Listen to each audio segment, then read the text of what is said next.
चलो अपन पढ़ते हैं वेग नियम या दर नियम। ठीक है, चलो हेडिंग डालो, वेग नियम या दर नियम। ठीक है ना, और इंग्लिश में बोलते हैं रेट लो। क्या बोलते हैं बेटा? ठीक है ना, क्या होता है इस साइड देखो, रेट लो क्या होता है, डाल दी हेडिंग। चलिए अब देखो मैं बोलूं एक अभिक्रिया अपनी जैसे ये रही कि ए और ये क्या है बी और ये किस में जा रहा है बेटा? उत्पाद। किस में जा रहा है बेटा? उत्पाद में। तो ये क्या हुआ? क्रियाकारक हुए कि नहीं हुए? तो ये दो, तो ए इसमें क्रियाकारक कौन है? ए और बी, मतलब कैपिटल ए और बी। और इसमें ए स्मॉल ए और स्मॉल बी क्या है? रस समीकरणमिति गुणांक। क्या है बेटा? रस समीकरणमिति गुणांक। अपन पढ़े थे पहले भाई, रस समीकरणमिति गुणांक क्या होता है?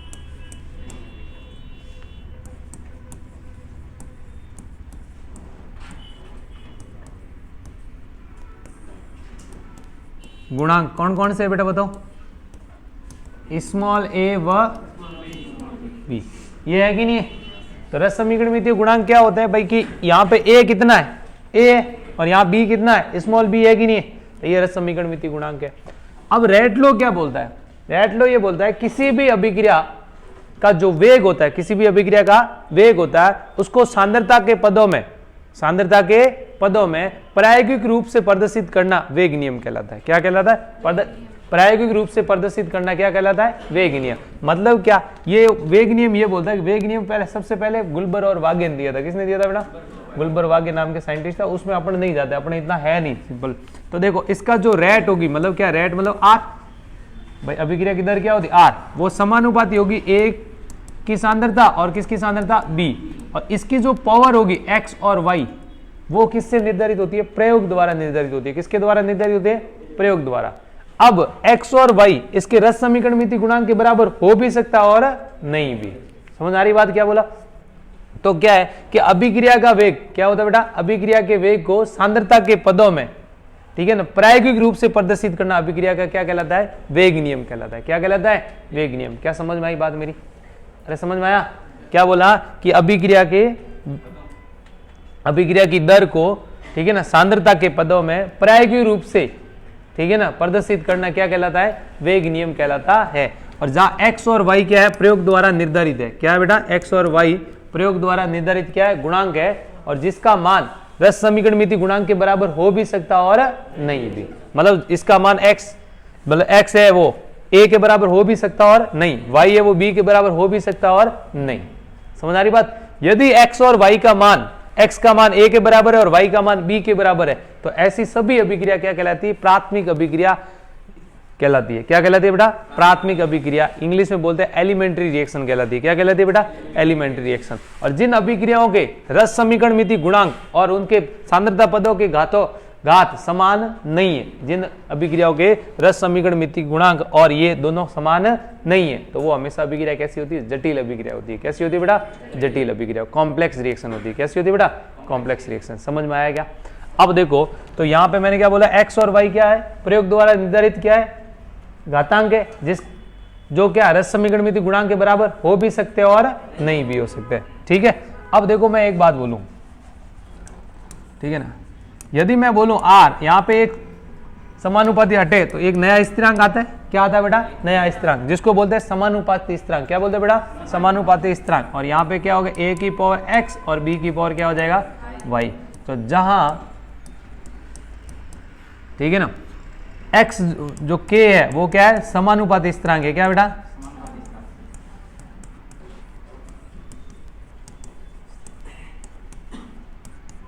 स्थिरांक है, ठीक है ना। और इसे क्या कहते हैं? इसे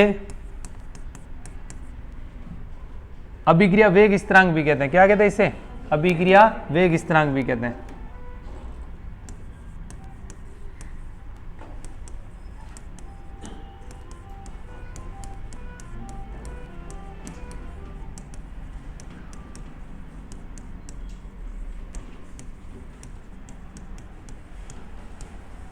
कहते हैं या और क्या नाम है इसका? या विशिष्ट अभिक्रिया वेग भी कहते हैं। क्या कहते हैं बेटा? विशिष्ट अभिक्रिया वेग भी कहते हैं।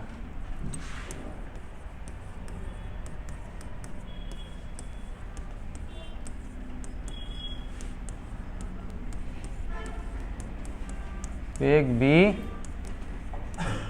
कहते हैं। ठीक है ना, समझ में आया क्या?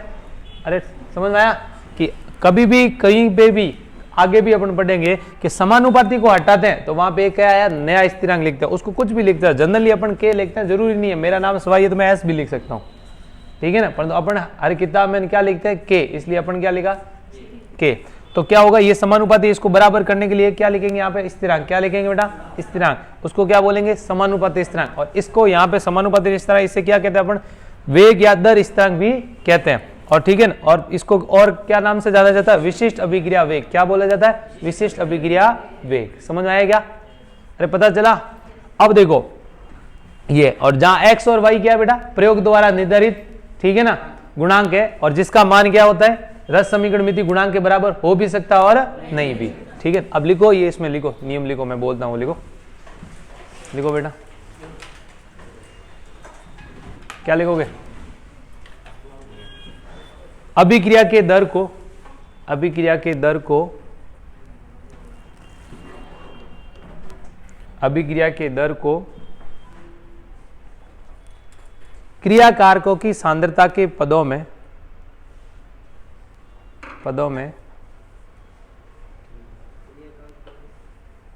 क्रिया कारकों की, क्रिया कारक मतलब अभिकारक, ठीक है ना, क्रिया कारकों की सांद्रता के पदों में, क्रिया कारकों की सांद्रता के पदों में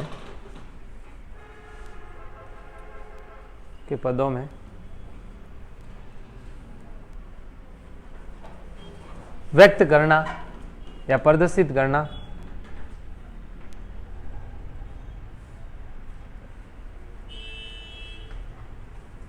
क्या कहलाता है, वेग नियम या दर नियम कहलाता है। दर नियम कहलाता है। तो ये क्या हो गया, अभिक्रिया वेग नियम। ये क्या हो गया बेटा, वेग, ये वेग नियम है, ये भी वेग नियम है।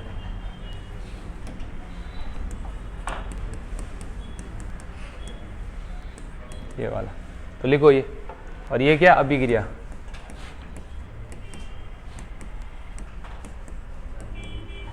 अब फटाक से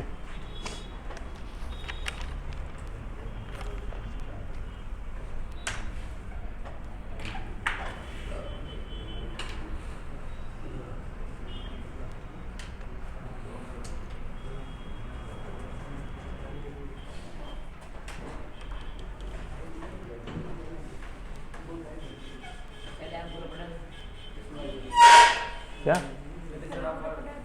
अच्छा उसके बाद आप छाप दोगे, ऐसा ही है? अच्छा अच्छा, यूं है क्या? आपको मैंने क्या लिखा, प्रायोगिक रूप से निर्धारित करना या ऐसे ही लिख दिया निर्धारित करना? मैं क्या लिखा, ये अभिक्रिया के दर को क्रिया कारकों की सांद्रता के पदों में प्रायोगिक रूप से प्रदर्शित करना, ऐसे लिखना, प्रायोगिक रूप से। ठीक है ना, ये प्रैक्टिकली होता है। ठीक है, प्रायोगिक रूप से प्रदर्शित करना क्या कहलाता है, पदों में। यहां लिख दे प्रायोगिक रूप से, लाइन करके ऊपर लिख दे, प्रायोगिक रूप से प्रदर्शित करना क्या कहलाता है बेटा। ठीक है, चलो आगे बढ़ाएं। ठीक है, अब देखो यहां पे देखो, जहां क्या है, x और y क्या प्रयोग द्वारा निर्धारित,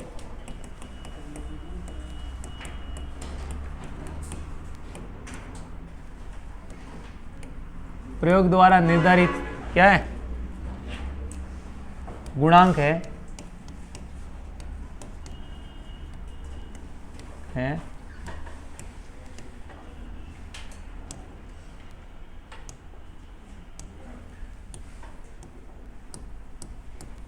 जिसका मान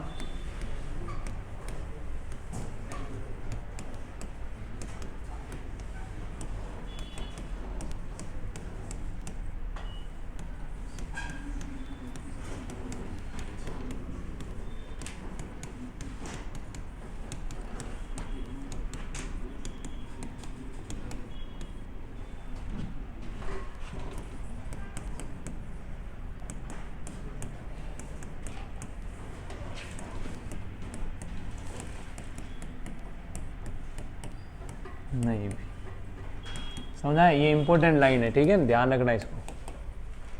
ठीक है ना, तो इसका मतलब अब देखो अभिक्रिया के जैसे मैंने लिखा था वेग नियम क्या लिखा था, आर बराबर बोलो थे के, ए की पावर क्या था एक्स, बी की पावर क्या था वाई। ठीक है, तो वेग नियम में सांद्रता पदों के जो घातों का योग है, जैसे ये सांद्रता पद है कि नहीं है, और इनके जो घातों का योग है वो क्या कहलाता है, अभिक्रिया की कोटि कहलाता है। क्या कहलाता है बेटा, हमेशा अभिक्रिया की कोटि। समझ में आया क्या?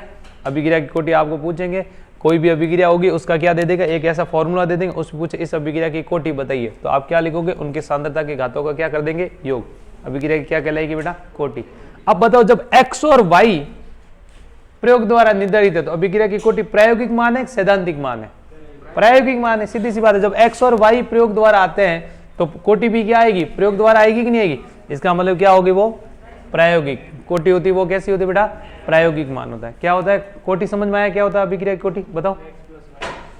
x प्लस वाई तो यहाँ है, अपन क्या बोलेंगे कि वेग नियम में उपस्थित, वेग नियम है कि नहीं है ये, और इसमें उपस्थित कौन है, सांद्रता पद, अभिकारकों के सांद्रता पद है कि नहीं है, और इनके घातों का जो योग होगा, इनके ऊपर जो घात होगी उनका जो योग करेंगे वो हमेशा क्या होती है, अभिक्रिया की कोटि होती है। क्या होती है बेटा, अभिक्रिया की कोटि। समझ में आया क्या, अभिक्रिया की कोटि क्या होता है, पता चला।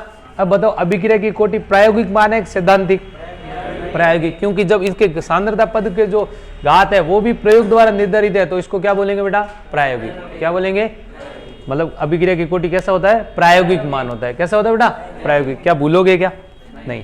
अब देखो एक यहां से क्या क्वेश्चन, अपन को देखो क्वेश्चन करना, अपन को मैं बोल रहा हूँ तुम्हें कभी नॉलेज के पीछे भागना नहीं है ज्यादा, अपना क्या होना चाहिए, क्वेश्चन सही होना चाहिए। समझाई बात, जो एग्जाम में क्वेश्चन आया वो अपना क्या होना चाहिए, सही, उसके बाद अपन पढ़ना ही है वहां, तो उसके बाद नॉलेज लेना ही है ज्यादा ही ज्यादा, ठीक है ना। तो देखो, और आपकी इतनी केमिस्ट्री ये वाली वैसे ही काम आनी नहीं है, आती है क्या, चलो। अब देखो यहाँ पे ये जो के क्या बेटा, विशिष्ट अभिक्रिया वेग या क्या दर स्थिरांक, अरे है कि नहीं, तो दर स्थिरांक हमेशा किसी भी अभिक्रिया का दर स्थिरांक हमेशा सांद्रता, अभिकारक की सांद्रता पर निर्भर नहीं करता। मतलब कितनी सांद्रता ली, जैसे मैंने ये अभिक्रिया थी अपनी, कौन सी थी बेटा, ये अभिक्रिया, इसमें यहाँ पे सांद्रता में कुछ भी चेंज कर दिया कि भाई ये 1 लीटर लिया, पहले 1 मोल प्रति लीटर लिया ना, यहाँ पे 2 मोल प्रति लीटर लिया, तो क्या के का मान क्या होगा, तो उससे कोई फर्क नहीं पड़ता। ये अभिकारकों की सांद्रता के ऊपर निर्भर नहीं करता। ये केवल किसके ऊपर निर्भर करता है, ये केवल किसके ऊपर निर्भर करता है, एक तो ताप पर, एक किसके ऊपर निर्भर करता है, ताप पर, दूसरा करता है उत्प्रेरक के ऊपर। वेरी इंपॉर्टेंट लाइन है, ठीक है ना, मैं इंपॉर्टेंट करके लिख रहा हूं। क्या लिख रहा हूं बेटा, ठीक है ना, दर स्थिरांक,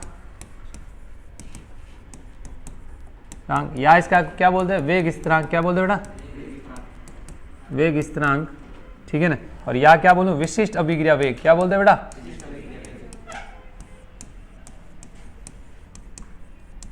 अभिक्रिया वेग, विशिष्ट अभिक्रिया वेग, ठीक है ना, हमेशा ताप व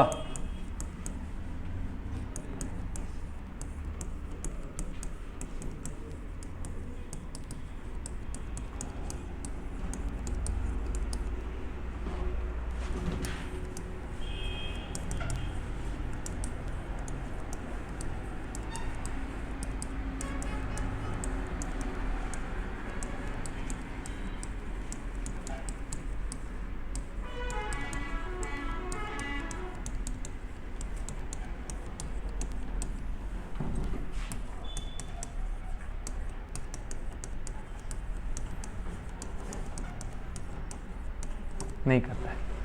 मतलब क्या कि दर स्थिरांक या वेग स्थिरांक या विशिष्ट अभिक्रिया वेग है, मतलब वो कौन सा, के, कौन सा बेटा, ये के बोलते हैं इसको, अरे बोलते हैं कि नहीं बोलते इसको, के हमेशा किसके ऊपर निर्भर करेगा बेटा, हमेशा ध्यान रखना ये बात, किसके ऊपर निर्भर करेगा, ताप और उत्प्रेरक पर। किसके ऊपर डिपेंड करेगा, अपने बोला इसके ताप में परिवर्तन कर दिया तो अभिक्रिया के दर स्थिरांक में क्या प्रभाव होगा, या आपको बोले निम्न में से कौन सा घटक अभिक्रिया के दर स्थिरांक को प्रभावित करेंगे, तो उसमें लिखा होगा ताप, तो वो करेगा। उसके ऑप्शन के अंदर उत्प्रेरक देगा तो करेगा। वो बोले अभिकारकों की सांद्रता, नहीं करेगा। अभिकारकों की प्रकृति, बिल्कुल नहीं करेगा। मतलब कैसा लिया आपने, ठोस लिया, द्रव लिया, गैस लिया, आपने चूर्ण ली या एक बड़ा ठोस लिया, उससे कोई फर्क नहीं पड़ेगा। समझ आ रही है, किसके ऊपर आपने बोला कि दाब बढ़ा दिया, वो कर दिया, अपने कोई फर्क नहीं पड़ेगा। सिर्फ एंड सिर्फ किसके ऊपर डिपेंड करेगा, ताप और उत्प्रेरक पर निर्भर करता है। ये कभी भी अभिकारकों की कौन सी बेटा, प्रकृति और किसकी, उनकी सांद्रता पर निर्भर नहीं करता है। समझ में आया क्या, कोई डाउट है क्या? इंपॉर्टेंट इसको बहुत ज्यादा ही, मतलब 2-3 बार दिन में पढ़ना है इसको, जब भी मन करे तब इसको जाके देख लेना कि हाँ भाई तू है। समझ आ रही बात। चलिए अब देखो आगे बात करता हूं। आगे क्या बात कर रहा हूं, जैसे मेरी ये अभिक्रिया थी ए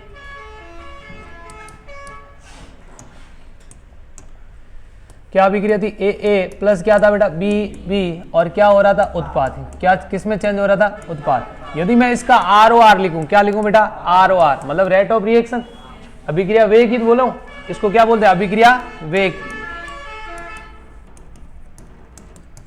की दर, और दर को किससे रिप्रेजेंट करते हैं R से भी करते हैं, और रेट ऑफ रिएक्शन ROR भी लिखते हैं। वो क्या होगा बेटा माइनस क्या 1/A dA अपॉन क्या होगा dt बराबर क्या होगा माइनस 1/B क्या हो जाएगा बेटा dB dt, और बराबर क्या होगा प्लस d उत्पाद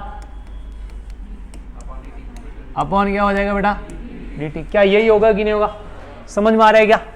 अब देखो अभिक्रिया का रेट क्या होती है, रेट तो ये होगी कि नहीं होगी, के ए की पावर क्या हो जाएगा x प्लस बी की पावर क्या हो जाएगा y, के ए की पावर x प्लस बी की पावर क्या हो जाएगा y। कोई डाउट है क्या, नहीं। तो इसका मतलब इन दोनों को मैं देखूं, ये समीकरण ऊपर वाला 1 दे दो, इसको समीकरण क्या दे दो 2, समीकरण 1 व 2 से क्या होगा, समीकरण 1 व 2 से क्या होगा, इस साइड देखो। अब यहाँ पे क्या हो जाएगा, तो अब अपन ऐसे लिख सकते हैं ROR बराबर क्या लिख सकता हूँ बेटा माइनस 1/A, क्या लिखूंगा यहाँ पे DA बट्टा क्या लिखूंगा बेटा DT बराबर क्या हो जाएगा बेटा माइनस 1/B, क्या लिखोगे DB अपॉन क्या लिखोगे बेटा DT बराबर क्या हो जाएगा बेटा प्लस D उत्पाद, क्या लिखोगे बेटा उत्पाद अपॉन क्या लिखोगे D। यहाँ पे कुछ होता तो क्या यहाँ अपॉन में आता है क्या, बिल्कुल आता। यहाँ पे कुछ दिया होता है स्टोइकियोमेट्रिक कोएफिशिएंट, तो वो क्या होता है इसके अपॉन में आता है कि नहीं आता। अब बराबर क्या ये भी तो लिख सकता हूँ के ए की पावर x प्लस बी की पावर क्या y, लिख सकता हूँ नहीं लिख सकता हूँ, तो ये हो जाएगा। कोई डाउट है क्या इसमें, पक्का, अरे है क्या कोई प्रॉब्लम किसी प्रकार की नहीं है, अरे वो तो बोल लो पक्का।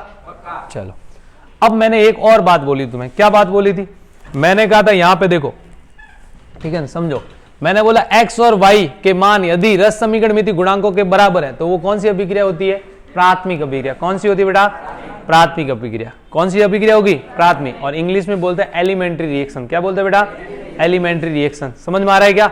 और यदि x और y के मान ठीक है ना उनके रस समीकरण मिति गुणांकों के बराबर नहीं है तो वो कौन सी अभिक्रिया होती है, जटिल अभिक्रिया। कौन सी होती है बेटा, और प्राथमिक अभिक्रिया हमेशा कितने में होती है, एक पद में संपन्न होती है। कितने में होती है, एक पद में, और जटिल होती है वो एक से अधिक पदों में संपन्न होती है। समझ आई बात। और जटिल अभिक्रियाओं में जो अभिक्रिया की दर है, जटिल अभिक्रियाओं में अभिक्रिया की दर है वो किसके ऊपर डिपेंड करती है बेटा, उसके अभिक्रिया के सबसे धीमी गति के पद पे, अभिक्रिया के सबसे धीमी गति के पद पे। अब ऐसे सोचो कि अपने घर पे जैसे शादियों का सीजन चल रहा है, मिठाई बनती हुई सबने देखी है हैं, अरे सबने देखी कि नहीं देखी। अब अपने मिठाई बनाने का प्रोसेस है, क्या एक से अधिक पदों में होता है कि नहीं होता संपन्न है। क्या पहले वो लाता है अपने कौन सा बेसन लाता है, उसको भिगो के वो पूरा यूं बनाते हैं ठीक है ना, गोल बनाते हैं कि नहीं बनाते, फिर वो सन्नी से डाल के नीचे उसमें पकाता है, फिर वो जाता है किसमें, सासनी में जाता है, सासनी में डाल के फिर अपन बाहर लेके सुखाते हैं, फिर बनता है कि नहीं बनता। मतलब इसका मतलब एक से अधिक प्रोसेस है कि नहीं। अब बताओ ये मिठाई का बनने का जो प्रोसेस है मुझे फास्ट करना, बहुत ज़्यादा फास्ट करना है। अब मैं बोल रहा हूँ जो अपने आटा बनाने वाला जो बनाने वाला है, मतलब या ऐसे बना लो जो मिठाई बनाने वाला निकालने वाला है, बूंदी बनाने वाला है, वो आदमी बहुत ढीला है, क्या फास्ट बनेगी। इसका मतलब बूंदी कितनी बनेगी वो किसके ऊपर डिपेंड कर रही है, बनाने मतलब वो जो मिठाई डाल रहा है उसके ऊपर डिपेंड कर रही है कि नहीं करी। इसका मतलब रेट किसके ऊपर डिपेंड करने लगी, वो सबसे धीमी गति के पद पे निर्भर कर रही है कि नहीं कर रही। अरे है कि नहीं। दूसरे जाओ मकान बनाने के प्रोसेस पे जाओ, मकान बनाने का क्या होता है, पहले अपने क्या होता है ईंटें देता है एक आदमी, दूसरा मसाला देता है, मसाला बनाता है, फिर ईंटें रख के फिर और मसाला देता है, वो कारीगर उसकी चुनाई करता है कि नहीं करता। अब अपने क्या किया इसको, अब जो मसाला बनाने वाला आदमी बहुत ढीला है, तो इसका मतलब अब काम कितना होगा दिन में वो किसके ऊपर डिपेंड करेगा, मसाला बनाने वाले आदमी के ऊपर डिपेंड करेगा ही नहीं करेगा। तो जटिल अभिक्रिया में भी यही है, वो एक से अधिक पदों में हो रही है, और उस अभिक्रिया की दर किसके ऊपर डिपेंड करेगी, जो सबसे धीमा है, जो सबसे धीमा उसके ऊपर डिपेंड करेगा ही नहीं करेगा। अब देखो अपनी अभी क्लास की बात कर लूं, क्लास में मैंने एक क्वेश्चन दिया तुम लोगों को, अब क्वेश्चन सब कर रहे हो। अब क्वेश्चन क्लास आगे बढ़ेगी कि नहीं बढ़ेगी किसके ऊपर डिपेंड कर रहा है, जो सबसे धीमा गति का आदमी है वो बोलेगा सर मैंने लिख दिया, इसका मतलब बाकी वाला सबने लिख दिया। है। आपके लिखने के बाकी वालों की क्लास स्टार्ट होगी कि आगे नहीं, किसके ऊपर डिपेंड करती है? जो क्लास में सबसे धीमा लिखता है उसके ऊपर डिपेंड करेगी कि आज कितना सिलेबस होगा। अरे समझ में आ रही बात? अरे पता चला? छोरा एक दूसरे बोला तू तू अरे भाई ऐसे नहीं, समझ आ रही बात? किसी के ऊपर एलिगेशन नहीं लगाना है, हैं? चलो समझ में आया क्या? कोई डाउट है क्या? नहीं। चलो अब देखो इसका एक क्वेश्चन भी ऐसा आ सकता है, क्वेश्चन भी आ सकता है यहाँ पे, ठीक है ना? क्वेश्चन देंगे अपन, क्वेश्चन के अंदर क्या देगा वो आपको ये दे देगा और इसको कंपैरिजन करने दे देगा, ठीक है ना? शायद ऐसा क्वेश्चन है इसके अंदर, देखता हूँ, रुक, वो तो मैं हाथों हाथ ही करवा देता हूँ।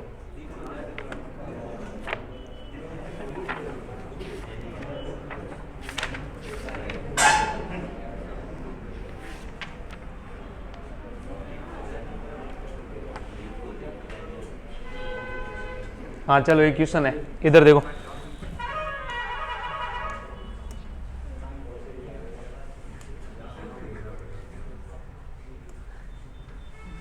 यही है।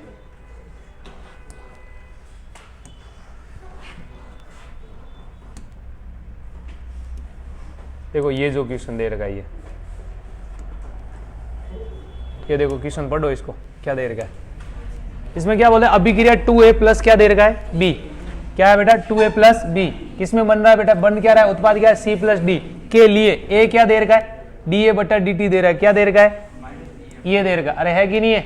और बराबर dB बटा dt के लिए व्यंजक क्या होगा? अब इसका मतलब मैं क्या बोलूंगा कि ये जो अभिक्रिया है उसका लिखो। देखो इसको क्या लिखोगे? स्टोइकियोमेट्री ROR लिखोगे ही नहीं लिखोगे?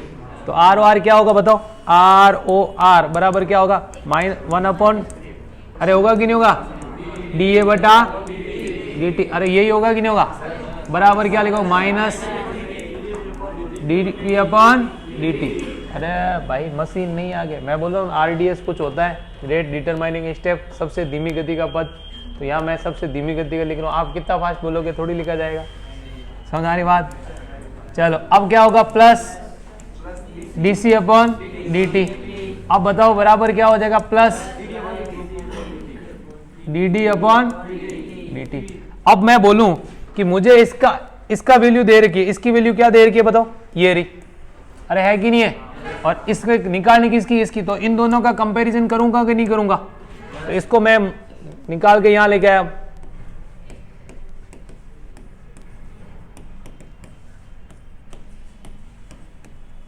और यहां पे भी क्या है? माइनस।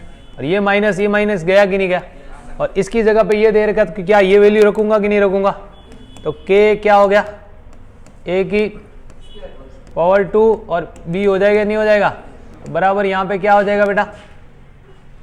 dB बटा dt। अरे यही होगा कि नहीं होगा?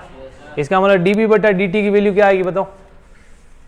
क्या I value? Half k a का स्क्वायर b। अरे आया कि नहीं आया? समझ में आया? मैंने क्या किया इधर देखो, वापस मैंने ROR लिख दिया। अभिक्रिया क्या लिख दिया? ROR ये होगा कि नहीं होगा? है कि नहीं? अब इन दोनों का अपन को एक a की इसकी वैल्यू दे रखी है, इसकी वैल्यू ये दी है, उसने बोला कि ये होता है a की जगह, तो a की जगह अपन ने ये लिख दिया, b की अपने आप आ गया कि नहीं आ गया? तो b का क्या आ जाएगा बताओ? क्या ये आंसर नहीं होगा क्या? अरे यही होगा कि नहीं होगा? समझ में आया क्या? कैसे किया पता चला? ठीक है, अरे पता चला कि नहीं चला? चलो अब देखो इसके टर्म में आपको क्वेश्चन पूछना स्टार्ट कर देंगे। क्या पूछ देंगे? इसके टर्म में क्वेश्चन पूछना। क्या समझ में आया रे भाई? कोई डाउट है? हटा दूं इसको? पक्का? चलो क्वेश्चन कर लोगे वापस जब करोगे तब तुम, ठीक है ना? ऐसे नहीं उस टाइम पूछोगे सर कैसे हुआ था, एक बार वापस समझो। इधर देखो, एक अभिक्रिया दे रही है अपन को 2a प्लस b, उत्पाद की ओर जा रही है, c प्लस d बना रही है। क्या बना रही है बेटा? c प्लस d के लिए क्या दे रखा? माइनस da बटा dt की वैल्यू कितनी दे रखी है? k a स्क्वायर b, और ये दे रखा है। अब उसने बोला कि माइनस db बटा dt के व्यंजक होगा, उसका व्यंजक क्या होगा? ठीक है, अपन को निकालना। अपन ने क्या किया? ROR अपन को आता है भाई, रेट ऑफ रिएक्शन निकालना आता है स्टोइकियोमेट्रिक कोएफिशिएंट से। अपन ने क्या इसका स्टोइकियोमेट्रिक कोएफिशिएंट भाग में दे दिया, बन रहा है तो क्या होगा? माइनस होगा, या बन रहा है तो माइनस होगा, या विलुप्त हो रहा है तो माइनस होगा, विलुप्त हो रहा है, ठीक है ना? रेट ऑफ डिसअपियरेंस, ठीक है ना? तो क्या हो जाएगा? तो माइनस, तो क्या लिख दिया? dA बटा dt बराबर क्या हो गया? यहाँ पे स्टोइकियोमेट्रिक कोएफिशिएंट कुछ है नहीं, तो क्या लिख दिया? माइनस dA बटा dt बराबर, यहाँ पे स्टोइकियोमेट्रिक कुछ नहीं है तो प्लस dc बटा dt, यहाँ पे स्टोइकियोमेट्रिक कुछ नहीं है तो प्लस dt बटा dt। अपन को ये दे रखा है इसकी वैल्यू, तो इनको दोनों को कंपैरिजन करेंगे कि नहीं करेंगे? तो इन दोनों को कंपैरिजन यहाँ पे किया। अब देखो ये मैंने माइनस से माइनस कैंसिल किया, जबकि ऐसा करने की कोई जरूरत नहीं है, क्योंकि उसने किसकी वैल्यू दे रखी है कि माइनस डी ए बटा डी टी की तो वैल्यू दी है उसने, माइनस डी ए बटा डी टी की वैल्यू है कि नहीं है, और पूछी भी किसकी है, माइनस डी बी बटा डी टी की। इसका मतलब माइनस होगा तो भी कोई तकलीफ वाली बात है नहीं। अब देखो इसकी जगह पे मैं क्या लिख सकता हूँ, 1/2 तो ऐसे ही रहेगा, और इसकी जगह पे मैं ये वैल्यू लिख सकता हूँ नहीं लिख सकता हूँ, तो ये मैंने वैल्यू वैसे वैसे लिख दी। तो अब देखो माइनस डी बी बटा डी टी का मान क्या आया, ये आया कि नहीं आया? क्या ये कोई ऑप्शन में पड़ा है क्या? अरे है कि नहीं है? तो ये पड़ा, तो इसका मतलब ये आंसर आ गया कि नहीं आ गया? अरे पता चला? चल अब बात करते हैं, इधर देखो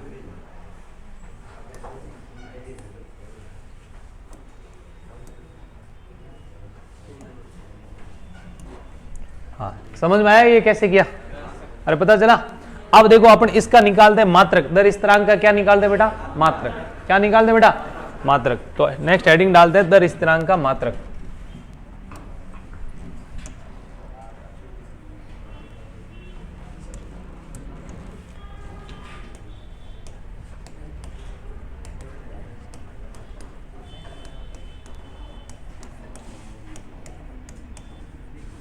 क्या बोलेंगे? दर स्थिरांक का मात्रक। ठीक है, अब देखो दर स्थिरांक का मात्रक निकालने के लिए अपने पास क्या था? वेग नियम पड़ा है। किससे बेटा? वेग नियम। और वेग नियम क्या है अपने पास? देखो इधर देखो क्या बोलता है कि आर रेट बराबर क्या है? के। क्या है बेटा? के। आर ये स्मॉल भी लिख सकते हो, या आपको कहीं पे भी स्मॉल लिखा हुआ मिले तो वो बात सेम है। ठीक है ना? ठीक है, आर। और ये क्या है? ए की पावर क्या है? एक्स प्लस क्या है? बी की पावर प्लस एक मल्टीप्लाई में गुणा में। ठीक है, बी की पावर क्या है? वाई। अब देखो ए और जो कोष्टक ए दे रखा वो क्या? ए की सांद्रता, और कोष्टक बी दे रखा वो किसकी सांद्रता है? बी की। ठीक है ना? जहां लिख देता हूं, जहां आर ये वाला या ये क्या है? अभिक्रिया की दर है। क्या बेटा? अभिक्रिया की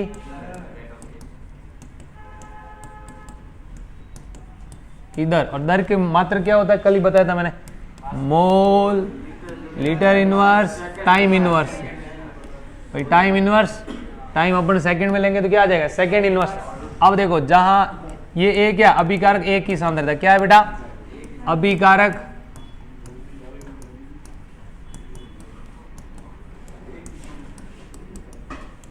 सांद्रता। और सांद्रता का मात्रक क्या होता है? या तो लिखते हैं कैपिटल एम, या क्या लिखते हैं बेटा? Mole litre inverse. क्या लिखते हैं बेटा? Mole litre inverse. समझना छोड़ो। ठीक है ना? लास्ट में अपन को फॉर्मूला याद रखना, परंतु पहले पता तो होना चाहिए हुआ क्या है। ठीक है ना? अब देखो बी, बी क्या है? अभिकारक। ठीक है ना? बी की सांद्रता, अभिकारक किसकी सांद्रता बेटा? बी की सांद्रता। और वो क्या होगी? एम, या क्या होगी बेटा? Mole litre inverse. क्या ये होगी कि नहीं होगी? अब मुझे के का निकालना, के की यूनिट तो मुझे पता नहीं है, तो मैं के के निकालने के लिए क्या करूं? इसकी सांद्रता पता, इनकी सांद्रता पता, तो मैं क्या बोलूंगा? देखो के बराबर क्या लिख सकता हूं? देखो यहां पे आर है कि नहीं? अपॉन क्या, ये देखो इधर गुणा में, तो इधर भाग में जाएंगे कि नहीं जाएंगे? ए की पावर क्या होगा? एक्स, और बी की पावर क्या हो गया? भाई अब बताओ आर की यूनिट क्या है? आर ये, या इसको क्या लिख सकते हैं? स्मॉल आर लिख सकता हूं। ठीक है, तो इसकी यूनिट क्या है बेटा? मोल लीटर इनवर्स ऐसे लिख दूं, और उसके साथ क्या है बेटा? टाइम का इनवर्स। अब समझना थोड़ा सा। अरे क्या हो रहा है? इधर देखो, समझ में आ रहा है? दिख रहा है पीछे? चलो अब देखो यहाँ पे इसकी क्या है? इसका हो गया देखो मोल लीटर का इनवर्स की पावर क्या हो जाएगी? एक्स, क्योंकि इसकी यूनिट क्या होती है? मोल लीटर इनवर्स, और इसके ऊपर कितनी देर की पावर? एक्स। ठीक है, यहाँ पे क्या हो जाएगा? मोल लीटर इनवर्स की पावर क्या हो जाएगा? वाई। अब देखो एक गणित के अंदर आपने एक पढ़ा है, क्या पढ़ा है?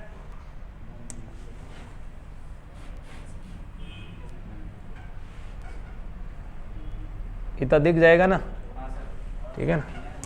अब देखो गणित के अंदर आपने फॉर्मूला पढ़ा है कि देखो a की पावर x दे रखा है, या ऐसे पढ़ लो कि a की पावर m दे रखा है इनटू, ठीक है ना, और a की पावर क्या दे रखा है? n। तो जब गुणा होगा तो a की पावर m प्लस क्या हो जाता है? n। अरे पढ़ा कि नहीं पढ़ा? तो यहाँ पे अपन यूज करेंगे, देखो k बराबर क्या हो जाएगा? यहाँ पे होगा मोल लीटर इनवर्स टाइम का क्या हो गया इनवर्स अपॉन क्या हो गया मोल लीटर का इनवर्स क्या लिख देंगे x plus y, x plus क्या हो गया y। अब जहां x प्लस वाई क्या होता है अभिक्रिया की कोटि, x प्लस वाई क्या है अभिक्रिया की कोटि। अपने अभिक्रिया की कोटि क्या बोला था, मैंने परिभाषा आगे लिखवा दूंगा, फिर भी क्या बोला था कि वेग नियम में उपस्थित अभिकारकों के सांद्रता के घातों का योग क्या कहलाता है अभिक्रिया की कोटि। तो ये सांद्रता के घात है कि नहीं है, तो जहां x प्लस वाई क्या है अभिक्रिया की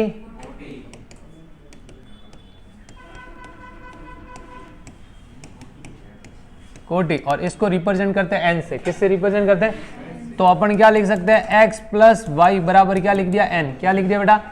आपको ये सूत्र बिल्कुल याद, मतलब ये कैसे आया ये याद करने की जरूरत नहीं है, लास्ट जो सूत्र आता है वो याद करना है, परंतु वो आया कैसे वो मैं समझा देता हूँ तुम लोगों को, ठीक है। आपको एक बार समझ लेना स्टेप बाय स्टेप, एक बार माइंड में घुस गया तो भाई ये ऐसा